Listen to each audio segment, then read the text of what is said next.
Thank you very much for having us here.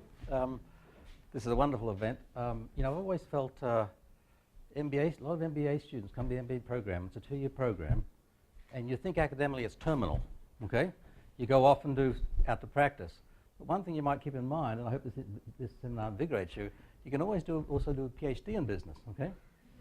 And actually it doesn't pay too badly. And it's very fascinating. You're your own boss a lot of the time. You have a few deans to deal with, but it's very interesting work. So I hope you're stimulated by this discussion. And if anyone wants to think about doing a PhD, come and talk to your professors, okay? Because we love to work with bright people getting a PhD.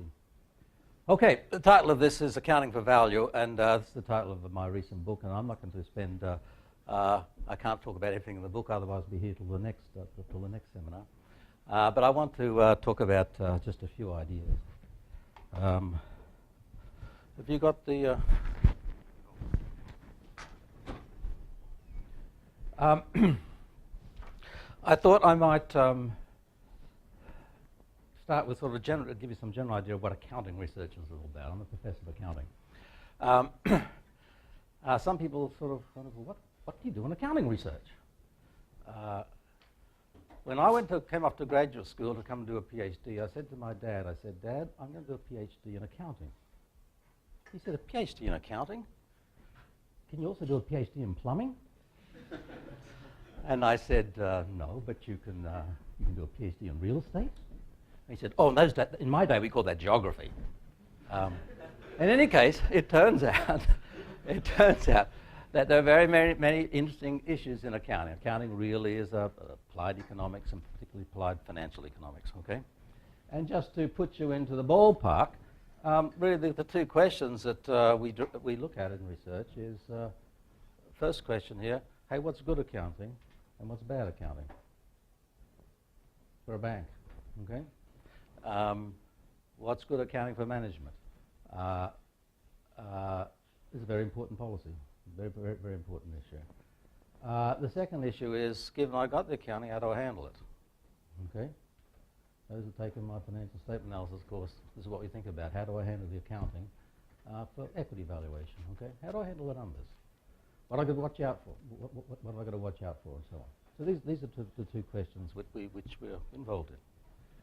I want to talk my own research, just a couple of aspects of it. I'm very interested in equity valuation, okay?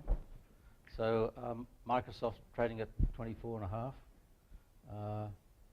is it a reasonable valuation or not, okay? To put it simply. That's equity analysis. And I pick up the financial statements and think, what can these do for me, okay? How do I handle them to get a handle on that question? And somewhat reversing the order of the questions on the previous slide then is, if I want to do that, if I want to really think about whether 24.5 is a good price for Microsoft, how do I, what's good accounting, okay? What do I want my accounting to look like? Because it can mess me up, okay? Or it can really help me.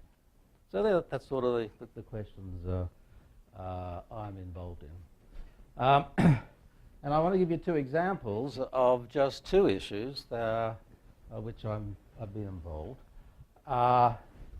One concerns a very important current issue, and that has to do with fair value accounting. Okay, if you know anything about the history of accounting, in the 1920s, accountants used to write up assets in the balance sheet to so-called fair values, okay? And then we had the crash. And the likes of Benjamin Graham from Columbia said it was terrible accounting, they put water on the balance sheet, okay? Never again. And the Securities and Exchange Commission in the United States has always been of the disposition, no fair value accounting in the balance sheet, okay? No water on the balance sheet. Until about 1990. Mm-hmm.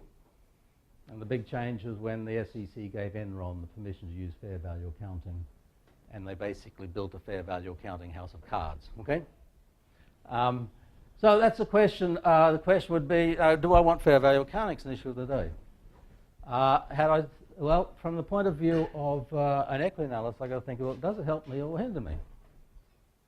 And to do that, I've got to ask the question, How do I handle accounting? What's my model for handling accounting? I have a model for handling accounting, a particular model.